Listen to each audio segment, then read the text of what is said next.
কৃষিতে স্বনির্ভর উত্তরের জেলা নওগাঁ। এই জেলায় ধান, গম, ভুট্টা সহ সবজির পাশাপাশি আলুও চাষ হয় বেশ ভালো। তাই প্রতি বছরের ন্যায় এই বছরেও বাড়তি লাভের আশায় আগাম জাতের আলু চাষ করছে প্রান্তিক কৃষক।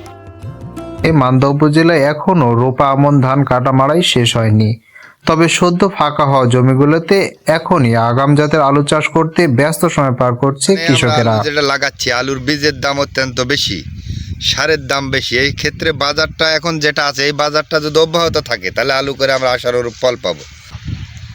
বীজের দাম বেশি, আমরা যদি বর্তমান যে বাজার চলতেছে আলুর এরকম যদি দাম থাকে আলু তোলার পর তাহলে ইনশাল্লাহ একটু হলেও লাভ হবে, আর দাম কমে গেলে কৃষক অনেক টাকা লস খাবে। তবে এবার অতিরিক্ত উৎপাদন ব্যয়ে এরকম ঝুঁকি নিয়ে আলু চাষে নামছে কৃষকেরা। গত বছরে আলুর দাম ভালো পাওয়ায় এবার বেশ আশা নিয়েই এই ঝুঁকি নিচ্ছেন তারা। কৃষি অফিসের তথ্য মতে উপজেলা জুড়ে ডায়মন্ড, অ্যারিস্টিক ও কাঠিলান নামের আগাম জাতের আলু চাষ করছে কৃষকেরা।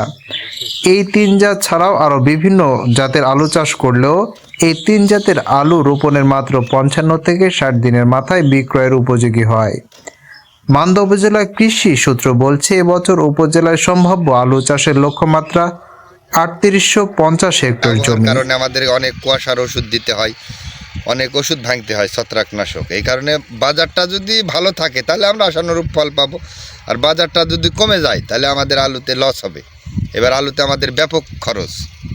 রাফিল ইসলাম রকি, জাতীয় দৈনিক সহজীবন বার্তা, মান্দা।